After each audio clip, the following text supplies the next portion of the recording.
Congratulations, Teresa. She's going to be dancing her way Yes. into our living rooms every Yes. week.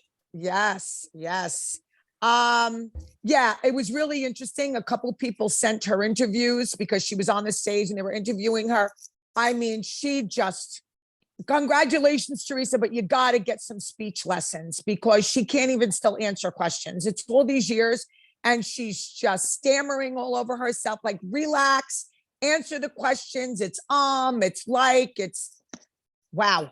Get a grip, Teresa, get a grip. And guess who's going to be sitting front and center? What do you think? What do you think, David? I mean, listen, you know how like when you're on it, like you go back and forth between New York and there, and yes, there's none of that. They're just gonna move on into LA. And what does she need to be? What does she need to be here for? I mean, she'll run into Dina, she'll look the other way. Louis will be there. Louis will be there in the front row every night, front and center stage with his burgundy face, Rulajas. Yeah. I mean, listen, Lisa Rinna was on it before she was a housewife. Kenya Moore, her good friend, was on it. Erica Jane was on it. Lisa Vanderpump was on it. I mean, this makes sense. I mean, I think if she said no, they wouldn't have gone to Melissa. I think they would have gone to like a Candy Burris or, I mean, if you look at, they take major housewives. They only take you if you're major. Let's face it. This is Teresa's year. Let's face it. It's Teresa Giudice's year. And she's not Teresa Rulajas. She's Teresa Giudice. He wants her to keep her name. He likes that fame. Teresa Giudice, I say Giudice. And listen, everyone gets paid a different amount to walk into the ballroom. Now, the longer you stay, the more money you make. But, she's not making the same amount as like someone who's way lesser known. I mean, this might be a $5 million year for Teresa. When you take the salary, 100%. The special, the like commercial, she did that, whatever, some commercial. That commercial's major. And I think she's the only one who talked, was she? About flipping the table. I don't remember if Kyle talked or whatever, but I mean, it's major to get that commercial. I mean, listen, I'm going to sit here and say this is her year.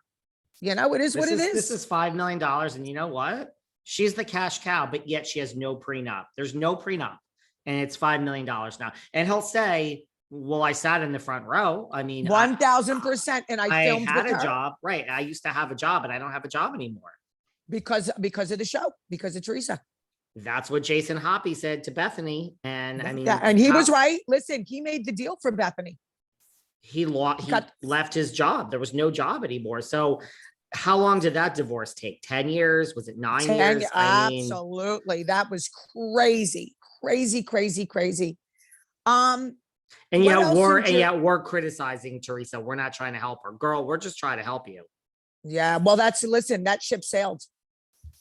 No prenup. She might do good at this, Kim. She might. I could see her being a disaster, but she might do well. She perseveres. I mean, she's a fighter and she's tenacious. She's a Taurus. That's one of our traits. I'm a Taurus also. We'll see. Listen, I think it's going to be funny when they after they're done dancing and they're talking to her and she's trying to speak. I'm going to get a kick on it. Listen, I don't watch Dancing with the Stars anymore, but guess what? Me and you are watching it, David. We're going to watch it now because this is part of our job and it's going to be funny to see her. So you're going to start watching Dancing with the Stars just because? Well, yeah, because I'm going to 1000%, and I want to see Luis Wilajas in the front row, and we're going to comment it on it every week. It's going to be part of our little thing here. I like this idea. Now, here the question is, are you going to pick up the phone and vote for Teresa every week? No. I'm not going to vote for anyone. No, I'm not going to vote for anyone. So it's not like I'm not voting for her. I'm not voting for anyone. I'm just going to watch the show and move on. Okay. I'm just going to watch her dance. I just wanted to see if you were going to call up and personally vote for one of her competitors each week. No.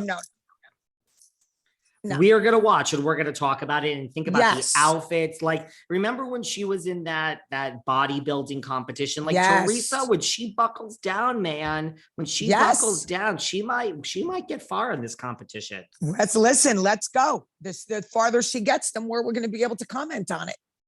I love sequence. The girl's going to be happy. She's going to be thrilled. Oh yeah. And I think her, as she says it, her daughters, DOR daughters, they might be sitting in the audience here and there.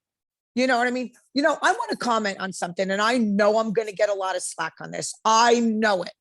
Okay.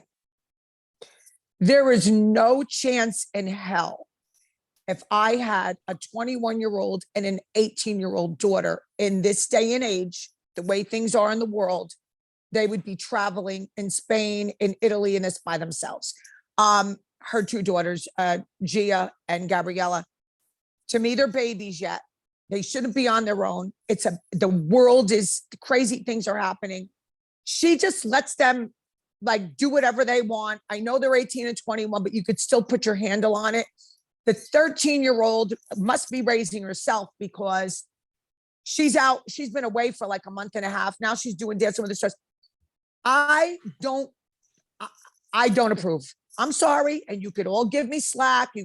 You don't mother shame people. I'm not mother shaming her. I'm just saying there's no chance my two young daughters would be all different countries traveling by themselves. It just wouldn't happen. And my 13-year-old would be home alone for like 2 months. It's just not going to happen. That's just me. And you could all come at me. You could all say what you want, but we live in a different world.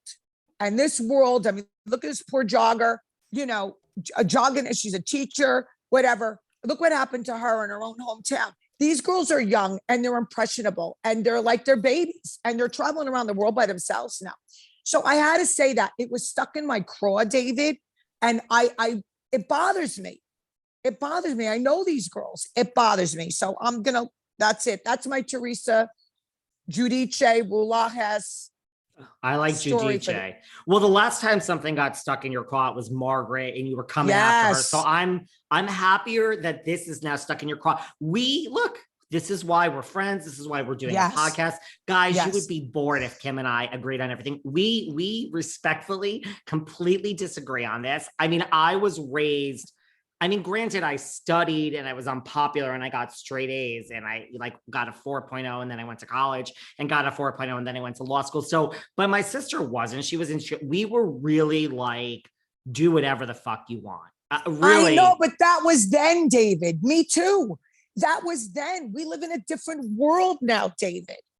We live in a different world. You can't even walk down the street in New York with one of your Louis bags. Yes, but you can't cage a bird. It's like, I've raised you well. No, make smart not at decisions. 18 years old and not 13 in the house. I don't know who's watching them. I have just as much. Well, 13 is different, but if I go to Europe and travel around for the next month, I have just as much a chance of being robbed, killed, or anywhere in the world. So I don't know. We can agree to disagree. We can agree to disagree. I got to pick up Lila. Hold on. We can disagree on this one. That doesn't bother me. I do think 13-year-olds should have some supervision.